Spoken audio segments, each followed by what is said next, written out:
Shalom Aleichem, damai sejahtera bagimu dan memadihan. Kita bertemu kembali.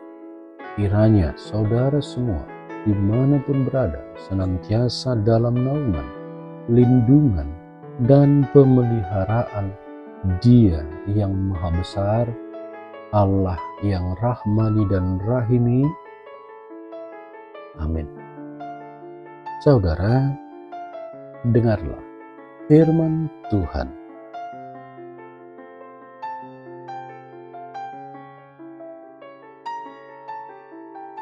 Nasihat-nasihat kepada jemaat.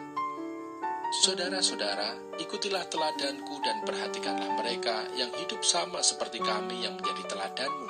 Karena, seperti yang telah kerap kali kukatakan kepadamu, dan yang kunyatakan pula sekarang sambil menangis, banyak orang yang hidup sebagai seteru salib Kristus. Kesudahan mereka ialah kebinasaan. Tuhan mereka ialah perut mereka. Kemuliaan mereka ialah aib mereka. Pikiran mereka semata-mata tertuju kepada perkara duniawi. Karena kewargaan kita adalah di dalam surga. Dan dari situ juga kita menantikan Tuhan Yesus Kristus sebagai Juru Selamat yang akan mengubah tubuh kita yang hina ini sehingga serupa dengan tubuhnya yang mulia menurut kuasanya yang dapat menaklukkan segala sesuatu kepada dirinya.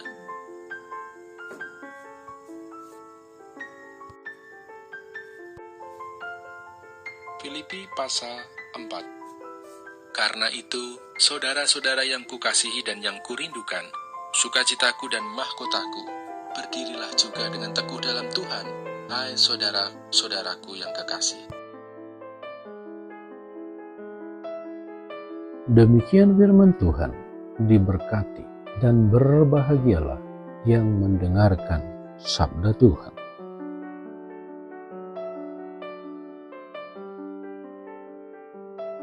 Kota Filipi dahulunya bernama Krenides atau Krene, yang diambil dari bahasa Yunani yang artinya mata air. Kota ini terletak di daerah pedalaman Yunani, tepatnya di wilayah Via Egnatia, yakni satu jalan yang menjadi penghubung antara daerah timur dan barat Romawi. Nama Filipi sendiri diambil dari nama seorang raja Makedonia, yaitu Filipus, yang melakukan penyerangan antara tahun 360 sampai 356 sebelum Masehi dan berhasil menaklukkan kota ini. Sementara kitab Filipi adalah surat dan tulisan Rasul Paulus. Surat Filipi adalah bagian dari surat-surat dari penjara. Artinya, surat yang dikirim Paulus kepada jemaat-jemaat dari penjara. Dalam menulis dan mengirimkan surat kepada jemaat di Filipi ini, Paulus dibantu oleh anak rohaninya bernama Timotius. Jemaat Filipi didirikan Paulus sekitar tahun 49 sampai 50 Masehi. Jemaat Filipi terdiri dari orang-orang Kristen Yahudi dan non-Yahudi. Surat kepada jemaat di Filipi ditulisnya pada musim semi antara bulan Maret hingga di bulan Juni tahun 58 Masehi. Namun ada pendapat lain yang memperkirakan bahwa surat ini ditulis tahun 57 sampai 59 dan pendapat lain tahun 53 sampai 56 Masehi. Hubungan Paulus dengan jemaat Filipi sangat baik. Jemaat menyatakan kesediaan mereka memberikan dukungan finansial terhadap pelayanan Paulus melalui perantaraan Epafroditus. Namun, di dalam kehidupan berjemaat ada kelompok orang yang menentang Paulus. Kepada mereka, Paulus menyampaikan kritikan secara keras dan tajam. Sebagai langkah kuratif akibat ancaman perpecahan dan mengkontaminasinya ajaran-ajaran sesat, Rasul Paulus menuliskan surat ini dengan mengutus anak rohaninya untuk mengantar surat tersebut. Mengapa demikian? Sebab Paulus sendiri saat itu sedang dipenjarakan.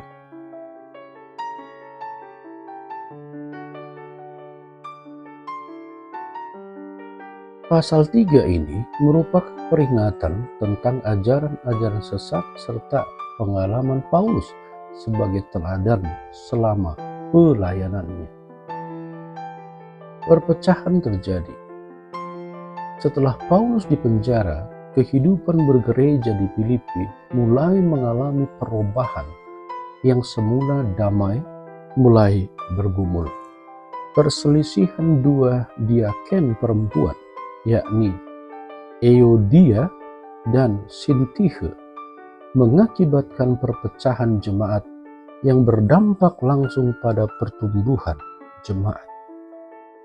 Paulus menilai bahwa penyebab dari semua itu adalah kurangnya rendah hati dan semangat bersekutu dalam diri mereka berdua. Oleh karena itu, Paulus menasihati mereka dan juga jemaat dengan mengangkat tema nyanyian Kristus yang rela merendahkan dirinya bahkan taat sampai mati di kayu salib.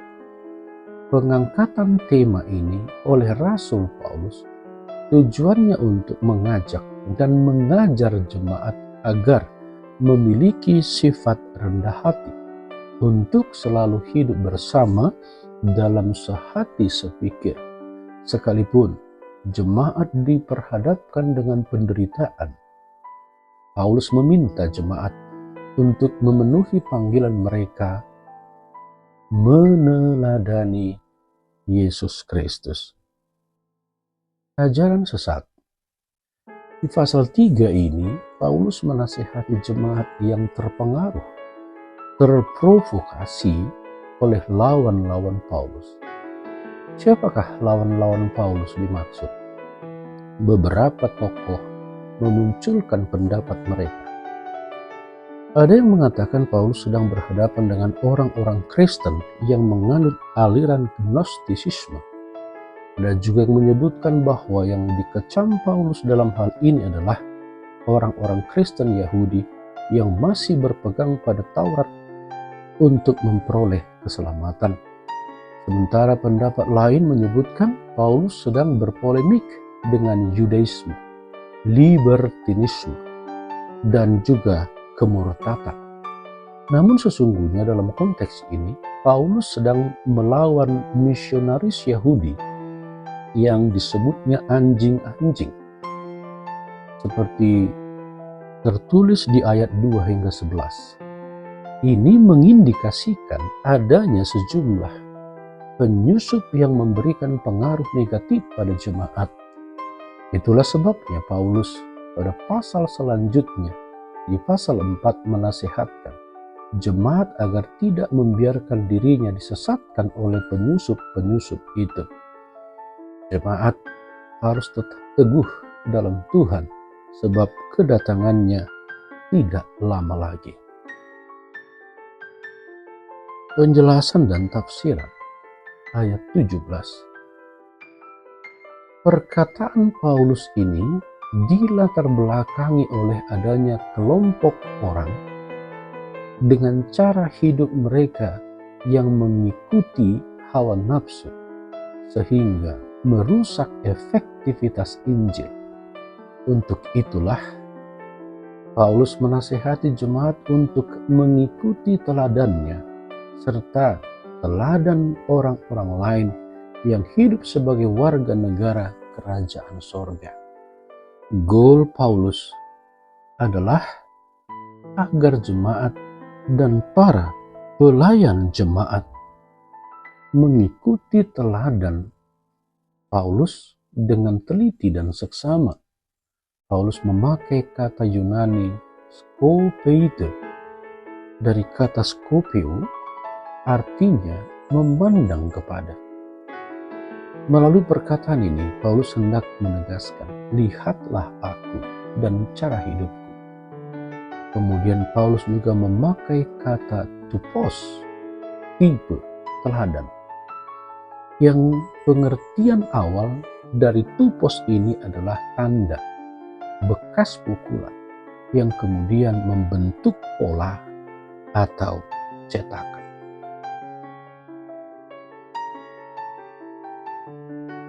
Dengan demikian, yang hendak dikatakan Paulus melalui ayat 17 ini adalah, mari, pandanglah, lihatlah aku dan cara hidupku, lalu tirukanlah, contohkanlah, teladanilah.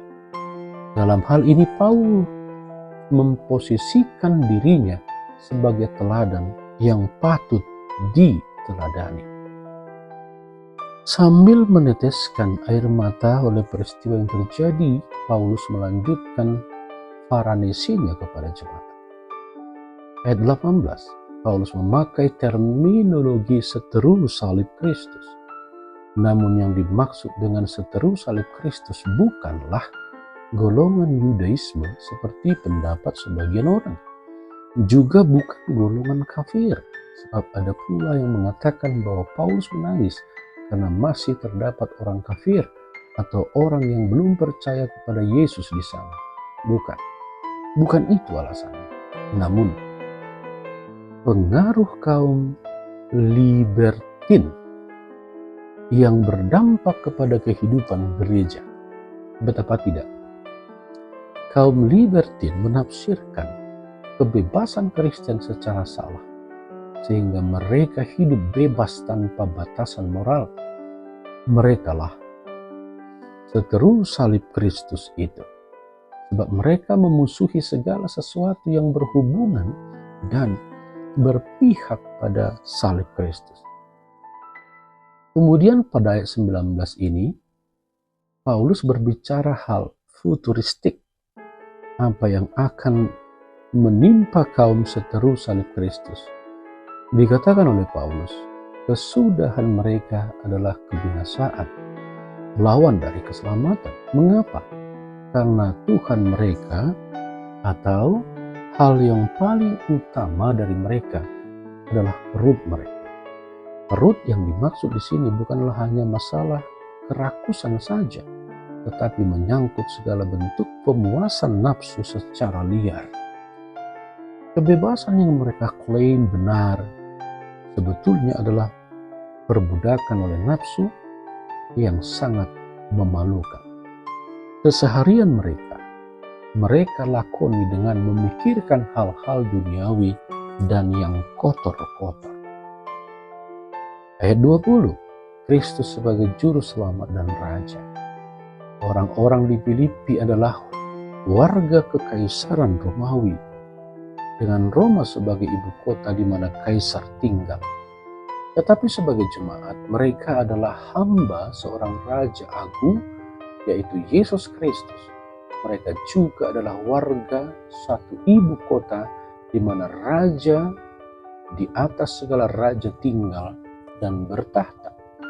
Dan mereka sedang menantikan kedatangan raja itu yang akan mendirikan kerajaannya di atas bumi ini. Bandingkan 1 Tesalonika 1 ayat 10. Paulus menegaskan bahwa orang Kristen adalah warga surgawi yang tinggal di bumi untuk sementara. Kata Yunani politeuma menunjuk kepada pola hidup seorang warga negeri di mana dia menjadi warga. Orang Kristen adalah perantau di bumi ini yang sedang menanti-nantikan kota yang dirancang dan dibangun oleh Allah. Ibrani 11 ayat 10. Orang Kristen sedang menantikan juru selamat yang akan membawa mereka ke negeri yang permai. Tuhan Yesus sendiri berkata, di rumah Bapakku banyak tempat tinggal. Yohanes 14 ayat 2. warga Romawi yang tinggal di perbatasan Filipi akan mudah mengerti apa yang dimaksudkan apek dekometa, yang artinya sangat-sangat menantikan. Ukiran-ukiran tembok-tembok kota yang bertuliskan kata soter, yang artinya juru selamat, menggambarkan waktu penantian dan sikap gereja purba terhadap kedatangan Kristus yang kedua kali. Ayat 21, kedatangan Kristus kelak, lalu apa yang akan dilakukannya? Yesus berkata, "Aku akan datang segera." Lalu ketika Kristus datang kelak, apa yang akan dilakukannya terhadap tubuh manusia? Ia akan mengubah, yang kata Yunaninya metaschematisei, tubuh yang hina ini, keberadaan kita yang fana ini, sehingga menjadi serupa atau sumorpon bahasa Yunani, serupa dengan tubuh Kristus di dalam kemuliaannya. Pasal 2 ayat 6. Pengubahan ini memerlukan kuasa adikodrati, energia. Dipakai Paulus menggambarkan Allah bertindak. Rasul Paulus memandang jauh ke depan dengan menantikan keselamatan yang sempurna yang oleh Tuhan Yesus mengubah tubuh yang hina menjadi serupa dengan tubuhnya yang mulia. Kita semua akan diubah. Tubuh kita yang sekarang rendah dan lemah, yang dengan mudah dikuasai iblis, akan diubah menjadi tubuh yang kuat dan mulia. Tubuh ini akan dipermuliakan. Yang mati akan dibangkitkan dengan tubuh rohani dan mulia. Yang masih hidup juga diberi tubuh kemuliaan. 1 Korintus 15 ayat 51. Pasal 4 ayat 1. Karena itu saudara-saudara yang kukasihi dan yang kurindukan, supaya kita berdiri teguh di dalam iman Kristen yang kita akui. Hal ini merupakan penutup dari nats ini. Karena itu berdirilah dengan teguh, mengingat kewarganegaraan orang Kristen adalah di dalam sorga, dan tengah menantikan juru selamat yang akan datang dari sana, yang akan membawa semua orang percaya ke sana. Maka itu berdirilah dengan teguh. Harapan dan penantian iman akan hidup kekal haruslah menggugah orang percaya untuk tetap teguh, mantap, dan tidak goyah dalam perjalanan hidup.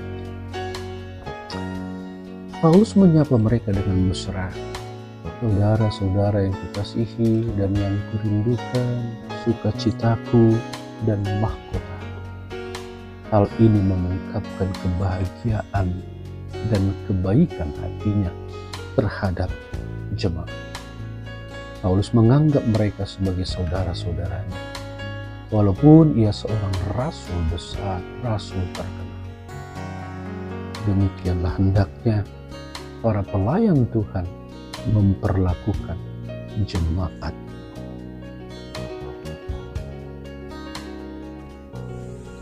Renungan. Pergumulan yang dialami jemaat Filipi sebaiknya menjadi edukasi rohani dan sesuatu yang berharga bagi gereja dan orang percaya di zaman ini. Karenanya, mari merenung, mari juga belajar. Pertama, peganglah hal ini. Pergumulan akan selalu ada, baik di kehidupan personal, komunal, keluarga, juga gereja. Tetapi ingatlah, pergumulan tidak akan pernah lebih besar atau melebihi sukacita. Oleh karena itu, pergumulan jangan dibiarkan menimbulkan perpecahan jemaat. Jangan sampai membuat jemaat keliru atau lilu. Para hamba Tuhan harus memiliki daya antisipasi yang kuat terhadap hal itu. Kita punya senjata yang tak terkalahkan. Apa itu? Firman Tuhan, pedang rohani kita. Kedua, ajaran sesat. Ajaran sesat harus dikalahkan oleh kesatuan jemaat sebagai buah dari pemahaman akan firman Tuhan. Jika jemaat bersatu belajar akan firman Tuhan, maka ajaran sesat yang sengaja dibawa oleh pengajar-pengajar sesat atau penyesat tidak akan bisa masuk ke persekutuan jemaat. Ketiga, pengikut Kristus adalah warga kerajaan sorga. Sekalipun masih tinggal dan berada di dunia ini, kita tinggal di atas dunia ini hanya untuk sementara waktu, karena tanah air kita yang sesungguhnya adalah sorga. Di bumi ini, kita hanyalah sebagai orang-orang pendatang dan perantau. 1 Petrus 1 ayat 1. Ibu kota kita ada di dalam surga. Kita tengah menanti-nantikan kedatangan Juru Selamat dan Raja yang akan melepaskan kita dari segala kesusahan, penderitaan, siksa, dan aniaya dunia ini. Kepada jemaat di Kolose, Rasul Paulus, Dia telah melepaskan kita dari kuasa kegelapan dan memindahkan kita ke dalam kerajaan anaknya yang kekasih. Kolose 1 ayat 13. Penyair besar bernama William Hunter menulis, orang lain mencari rumah di sini yang dapat terbakar dan kena banjir, tetapi aku lebih suka memiliki istana surga.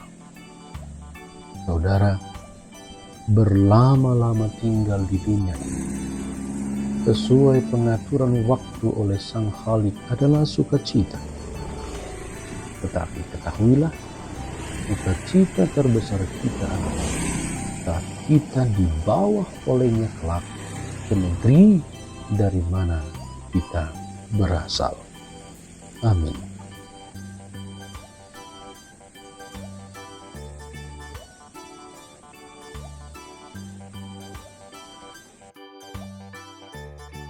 Berbahagialah orang yang mendengarkan firman Tuhan serta melakukannya. Firman-Mu pelita bagi kakiku dan terang bagi jalanku. Tuhan memberkati kita hari ini, esok, kekal selama-lamanya. Amin.